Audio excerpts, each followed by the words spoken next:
فأنا ناصح لإخواني بالصدع بالحق تبيض وجوههم. السكوت في مسألة الحزبية يضرها، فاصدع بما تؤمر وأعرض عن المشركين. سلامي على دماج ورجالها والشيخ يحيى ودار العلم يا سعد بانيها. Bismillahirrahmanirrahim. Qala al-Imam An-Nawawi rahimahullahu ta'ala, Al-Hadisul Ishrun ba'dal mi'atain wa alf, 1220. Wa an Aisyah radhiyallahu anha qalat, kana an-nabiyyu sallallahu alaihi wasallam yaqumu minal lail. Rasulullah sallallahu alaihi wasallam sering melakukan qiyamul lail hatta tatafattar qadamah, sehinggalah kedua telapak kaki beliau itu pecah-pecah. Wa fi riwayah, yaitu apa? Tadma, yaitu berdarah. Hatta tudmiya, ya tadma, betul tadma, yaitu berdarah-darah. Faqultulah, maka saya bertanya kepada beliau, lima tasna'u hadza? Ya Rasulullah, wahai Rasulullah, kenapa Anda, untuk apa Anda berbuat ini? Lamnya di sini adalah lamut ta'lil, apa alasannya? Boleh juga lamnya adalah lamul ghayah, yaitu apa tujuan, apa matlamat Anda berbuat seperti ini? Wa qad ghufira laka ma taqaddama min dzambika wa ma ta'akhkhar. Sementara Anda itu telah diampuni untuk Anda dosa Anda yang lampau dan dosa Anda yang belakangan. Qal afala akunu abdan syakura, apakah saya ini tidak menjadi hamba yang banyak bersyukur? Muttafaqun alaih. Baik. Ini diantara hikmah Nabi Shallallahu Alaihi Wasallam memiliki banyak istri, yaitu banyak cerita, banyak amalan yang Nabi rahasiakan di rumah itu diceritakan oleh Aisyah. Sengaja Nabi tidak mengerjakan sebagian amalan walaupun beliau menyukainya, karena beliau khawatir nanti umat akan, yaitu para sahabat akan ikut karena mereka sangat setia, dan kalau mereka ikut boleh jadi akan menyusahkan mereka sendiri, karena ibadah Nabi memang luar biasa, banyak, kuat, lama, bagus, dan seterusnya. Sementara Nabi suka untuk umat ini mendapatkan keringanan. Cukup istiqamah di atas amal yang dimampui, tidak perlu memberat-beratkan diri yang nanti susah untuk istiqamah di atasnya. Maka Nabi mengerjakan di rumah yang tidak beliau kerjakan di masjid, yaitu sholat yang sangat panjang hingga kaki beliau pecah-pecah. Kita mungkin tak pernah mengalami yang seperti ini kecuali beberapa individual seperti Urwah ibnu Zubair, hadisnya sahih, asalnya sahih, beliau berusaha ikut Nabi dengan tekun, dan memang sampai istrinya menangis lihat kerja keras dari tabi'i ini, suaminya ini, ikut cara sholatnya Nabi, sholat sampai kakinya pecah-pecah, dan dia memang tekun, memang sabar. Beliau ini tabi'iyun faqihun sabur, termasuk dari fuqaha sab'ah yang terkenal di Madinah itu. Dia mendapatkan dari siapa? Dari Aisyah. Memang Urwah asbatun nas fi Aisyah, murid terbaiknya Aisyah. Dikasih tahu itu, dia berusaha mengamalkan ilmu sekuat tenaga, memang dia mampu. Baik. Nah, di sini Aisyah bertanya ketika melihat Nabi melakukan amalan yang sampai seperti itu, berusaha mengamalkan ayat-ayat yang telah kita tampilkan, yang telah kita baca di awal-awal pembahasan itu tentang perintah qiyamul lail. Dan sejumlah ulama memang mengatakan untuk Nabi Muhammad SAW qiyamul lail itu wajib karena lafadznya memang berupa perintah. Adapun untuk umat ini, Nabi sudah mengatakan yang wajib hanya khamsu sholawatin fi kulli yaumin wa lailah. Salat 5 waktu saja itu yang wajib untuk kalian. Ketika si penanya menanyakan, hal alayya ghairuha, apakah saya punya kewajiban selain itu? Nabi mengatakan, la illa anta tatawwa. Tak ada kewajiban itu, hanya saja jika engkau melakukan amal tatawwu itu bagus. Menunjukkan untuk umat ini cukup 5 waktu saja dalam sehari semalam. Tapi untuk Nabi ada perintah-perintah khusus. Semakin banyak nikmat, maka memang kewajiban menjadi semakin besar. Baik. Nah, kemudian Aisyah bertanya, lima tasna'u hadza, kenapa Anda berbuat seperti ini? Ini menunjukkan, kata sebagian pensyarah, boleh seorang murid bertanya kepada gurunya terhadap kerumitan. kenapa Anda berbuat begini, kenapa begitu. Tidak seperti ajaran Sufiyah yang dibina di atas kesombongan. Kesombongan ilmu dan kesombongan terhadap murid. Yang mana katanya apa? La tas'al, jangan engkau bertanya. Kun baina yaday muallimika kama yakunul mayyit baina yaday mughassilih. Jadilah engkau di hadapan pengajarmu seperti jenazah di hadapan yang orang yang memandikannya. Tak perlu banyak tanya, dia berbuat apa terhadap dirimu, ikuti saja. Tak boleh banyak tanya. Ini salah. Aisyah saja banyak tanya. Demikian pula Ummu Salamah tanya, wahai Rasulullah, kenapa Anda sholat setelah asar? Padahal kan ini bukan waktunya. Karena ma'ruf, Rasulullah melarang sholat setelah asar, hadis mutawatir. Kenapa sekarang Anda berbuat itu? Boleh ditanyakan. Tidak seperti orang-orang itu, orang-orang Sufiyah. Ketika ditanya, ini kan haram, kenapa Anda berbuat itu? Oh, engkau tak tahu, makommu belum. Oh, itu bukan macam itu. Rasulullah menjelaskan baik-baik. Oh, begini masalahnya, begini, dan seterusnya. Nah, di sini Aisyah bertanya, kenapa Anda berbuat seperti ini, wahai Rasulullah, sementara Allah telah mengampuni untuk Anda dosa yang lampau dan dosa belakangan. Ini menunjukkan bahwasanya Aisyah dan juga para sahabat tahu bahwasanya amal soleh itu menghapus dosa. Nah, kalau Nabi sudah dijamin dosanya dihapus, lalu untuk apa sampai sholat seperti ini? Bukan berarti kalau dosa dijamin dihapus tak perlu sholat, tetapi tetap wajib sholat. Cuma kenapa sampai kaki-kaki berdarah seperti ini dan seterusnya? Lain dengan orang-orang yang sombong, saya sudah level atas, tak perlu sholat. Ini level ma'rifah. Kalau hakikat, oh bahkan sayalah Tuhan itu sendiri. Oh, ini terlalu sombong. Padahal itu khayalan dari setan saja untuk orang Sufiyah dan Syiah, macam itu. Baik, Nabi saja beliau tetap sholat. Bahkan sholatnya seperti itu. Sementara orang Syiah, mereka telah menegaskan, Sufi pun macam itu ya, bahwasanya kedudukan wali lebih tinggi daripada Nabi dan Rasul. Oh, ini melampau sangat. Dari mana engkau mendapatkan macam itu? Katanya ikut Khidir. Nabi dan syariatnya lain. Kalian wajib ikut syariat Nabi Muhammad. Tapi ya ma'ruf, syubhat mereka yang memang syubhat kekufuran. Di sini Aisyah dari mana dia tahu bahwasanya dosa Nabi yang terdahulu dan belakangan itu telah dihapus? Ini kata beberapa pensyarah menunjukkan peristiwanya ini adalah setelah peristiwa Hudaybiyah. Sementara Hudaybiyah itu tahun berapa? Tahun 6 Hijriah. Peristiwa 6 Hijriah. Tahu apa? Yaitu apa? Iya betul 6. Hudaybiyah adalah tahun 6 Hijriah. 2 tahun kemudian Fathu Makkah. Jadi di tahun 6 Hijriah itu tatkala Nabi sedang pulang meninggalkan Hudaybiyah, turun firman Allah Ta'ala, inna fatahna laka fatham mubina liyaghfira laka ma taqaddama liyaghfira laka Allahu ma taqaddama min dzambika wa ma ta'akhkhar wa yutimma ni'matahu 'alaika wa yahdiyaka siratan mustaqima, dan seterusnya menyebutkan sejumlah kenikmatan. Sesungguhnya kami benar-benar memberikan kepadamu kemenangan yang besar. Hudaybiyah itu walaupun dohirnya tidak masuk akal. Baik.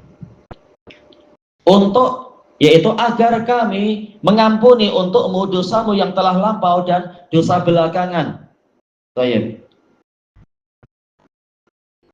Dan untuk kami menyempurnakan kenikmatan kami kepadamu dan membimbingmu kepada jalan yang lurus, dan menolongmu dengan pertolongan yang besar, pertolongan yang kuat. Baik, tatkala Nabi mendapatkan ini, dijamin seperti ini, dan itu dibacakan kepada kaum muslimin, taulah mereka Nabi ini memang maksum. Kalaupun ada dosa, semua diampuni. Bahkan yang belum terjadi pun dosanya sudah diampuni. Baik, makanya bagaimana setelah itu bukan bersantai-santai di dalam ibadah, malah memperbanyak ibadah. Maka Aisyah menanyakan, untuk apa ini? Ternyata Nabi menyebutkan level yang lebih tinggi. Bukan level yang lebih tinggi kemudian jadi malas, tapi afala akunu abdan syakura. Apakah saya ini tidak menjadi hamba yang banyak bersyukur? Tetap saya hamba, berarti menjalankan ibadah dan banyak bersyukur dengan cara beramal soleh. Karena amal soleh itu adalah bentuk syukur. Sebagaimana di dalam ayat yang lain Allah Ta'ala berfirman, wa'malu ala Dawuda syukra wa qalilum min ibadiyas syakur. I'malu, ya beramallah kalian wahai keluarga Dawud sebagai bentuk syukur, dan sedikit sekali dari hambaku yang banyak bersyukur. Ini menunjukkan amal soleh adalah sebagai bentuk syukur. Tatkala Nabi diberi nikmat yang banyak, beliau bukan hanya syakir, tapi syakur, banyak bersyukur. Bagaimana cara banyak bersyukurnya? Yaitu dengan mengerjakan amal-amal yang banyak. Nabi Daud mendapatkan perintah itu dan beliau taat, walaupun beliau Nabi dengan kekuasaan yang sangat besar. Wasadadna mulkah, kami kukuhkan kekuasaan Nabi Daud, tapi lihat bagaimana cara ibadahnya, yaitu beliau ibadahnya adalah nisfu dahr, puasanya, sehari puasa, sehari tidak puasa. Siapa yang mampu macam itu terus menerus sepanjang hidupnya? Puasa Daud. Dan cara sholatnya juga qiyamul lailnya juga semangat sekali, padahal beliau adalah raja dengan segala tugasnya dan seterusnya itu. Beliau tidur setengah malam, kemudian beliau bangkit untuk mengerjakan qiyamul lail di beberapa waktu, kemudian 1/6-nya beliau tidur lagi untuk nanti mempersiapkan tugas berikutnya. Makanya Nabi mengatakan puasa yang paling Allah sukai adalah puasa Daud, dan qiyamul lail yang paling Allah sukai adalah qiyamul lailnya Nabi Daud. Nabi Muhammad, beliau mendapatkan nikmat lebih banyak dari itu, beliau bersyukur lebih banyak lagi. Kita dibebani sesuai kadar kemampuan, tidak disuruh untuk takalluf, memberat-beratkan diri yang boleh jadi nanti tidak istiqomah. Inti pembahasannya di sini adalah bahwasanya qiyamul lail itu menjadi salah satu bentuk syukur. Maka ini adalah keutamaan qiyamul lail. Karena orang yang bersyukur itu yang akan diridhoi dan diselamatkan. Wa in tashkuru yardahu lakum. Kalau kalian bersyukur, Allah akan meridhoi amalan tadi untuk kalian. Tatkala qiyamul lail itu merupakan salah satu bentuk syukur yang sangat bagus, maka jadilah qiyamul lail itu menjadi sebab datangnya ridha Allah. Maka betul-betul sesuai untuk hadis ini masuk ke dalam keutamaan qiyamul lail. Walaupun hadis ini bicara tentang amalan Nabi, tidak terang-terangan mengatakan pahala qiyamul lail begini, tetapi dengan kita gabungkan dengan dalil-dalil yang lain, tahulah kita memang hadis ini juga bicara masalah keutamaan qiyamul lail, yaitu dia sebagai bentuk syukur. Dan orang yang bersyukur, nikmatnya akan ditambahi dan juga dia akan diberi keridhaan dari Allah Ta'ala. Kemudian hadis yang berikutnya, al-hadisul hadi wal ishrun ba'dal mi'atain wa alf, 1221, wa anil Mughirati bin Syu'bah radhiyallahu anhu nahwah muttafaqun alaih.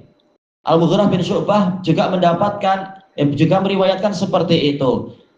Bukan berarti beliau melihat Nabi berbuat itu di masjid, tetapi beliau mendapatkan dari Aisyah. Karena di dalam hadis Mughirah bin Syu'bah juga menyebutkan Aisyah menanyakan itu, kenapa Anda berbuat begini, menunjukkan yang menjadi saksinya adalah Aisyah. Mughirah diberi cerita oleh Aisyah, menyebutkan cerita yang sama. Seandainya amalan ini adalah amalan yang memang wajib dirahasiakan, niscaya Nabi tidak mengizinkan untuk Aisyah bercerita, dan niscaya Aisyah tidak menceritakan kepada sahabat. Tetapi tatkala Aisyah menceritakan dan tidak ada larangan Nabi, dan memang amalan Nabi itu untuk diteladani sesuai kemampuan. Tahulah kita bahwasanya ini memang bukan kekhususan Nabi. Dari sisi apa? Asal qiyamul lail bukan kekhususan Nabi. Yang kekhususan Nabi adalah apa? Wajibnya, hukumnya itu. Untuk umat dianjurkan untuk qiyamul lail dengan dalil yang banyak. Cuma tidak sampai wajib. Ya, Nabi mengamalkan itu secara rahasia, tapi tidak mewajibkan Aisyah menyembunyikannya. Boleh Aisyah bercerita, tidak masalah. Para sahabat beramal mencontoh semampunya. Tidak dijadikan itu sebagai suatu bentuk kewajiban. Kemudian al-hadisus sani wal ishrun ba'dal mi'atain wa alam, 1222. Wa an aliyin radhiyallahu an anna nabiyya sallallahu alaihi wasallam taraqahu wa Fatimata Lailah. Pada suatu malam Nabi mengetuk pintu dari rumah Ali dan Fatimah. Faqal ala tusalliyan, Apakah kalian tidak sholat? Muttafaqun alaih. Tarakahu ay atahu lailan ay tayyib. Mendatangi kemudian apa? Di malam hari.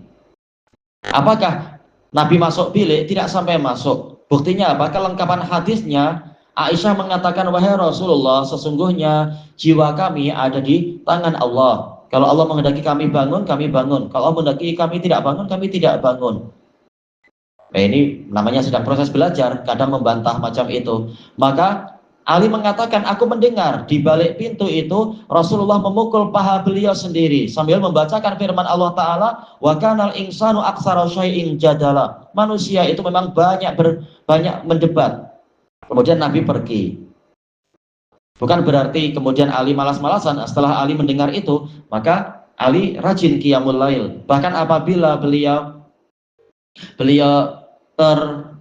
terluputkan qiyamul lail selama belum ada iqamat di masjid, maka beliau sholat qiyamul lail. Ma'ruf, hadis yang diriwayatkan oleh Imam Al-Baihaqi di dalam As-Sunanul Kubra, sanadnya sahih, menunjukkan Ali setelah itu beliau rajin qiyamul lail.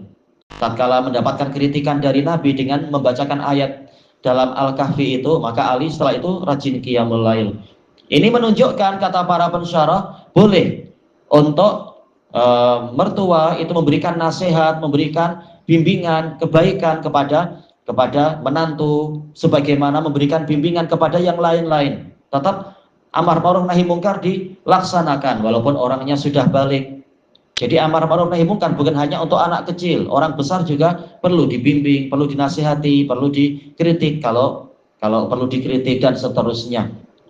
Dan Nabi di sini juga menasihati Fatimah, karena hadisnya menunjukkan dua, tusollian, kalian berdua. Bukan berarti tatkala putri itu sudah kawin, sudah biar diurus suaminya, tak perlu saya nahi mungkar, bukan begitu. Tetap semuanya. Begitu lihat kemungkaran, maka diingkari. Begitu melihat ada amal soleh yang belum dikerjakan, dianjurkan, dibimbing untuk mengerjakan amal soleh dan seterusnya. Makanya dalam hadis muttafaqun alaih, hadis Aisyah juga, tatkala Aisyah dan Hafsah itu membuat Nabi sedih karena minta tambahan apa istilahnya itu, nafkah, maka Abu Bakar langsung memukul Aisyah. Demikian pula Umar memukul Hafsah, mengatakan, kau tahu sendiri bagaimana keadaan Rasulullah yang tertahan fisabilillah, tidaklah mampu untuk berniaga hebat-hebat dan sebagainya, bahasa kasarnya. Kalau kalian minta sesuatu, minta saja kepadaku. Kata para pensyarah, ini menunjukkan yaitu tetap seorang ayah itu boleh mendidik, bahkan memukul putrinya walaupun sudah pindah tanggung jawab dan seterusnya. Dan seorang putri boleh tetap minta kepada ayahnya apabila suaminya kesulitan di dalam nafkah dan seterusnya. Inti pembahasan di sini, Nabi tetap memeriksa keadaan putrinya, keadaan menantunya, apakah mereka menjalankan qiyamul lail atau tidak, dinasihati untuk qiyamul lail dan seterusnya. Baik, ilahuna wallahu a'lam.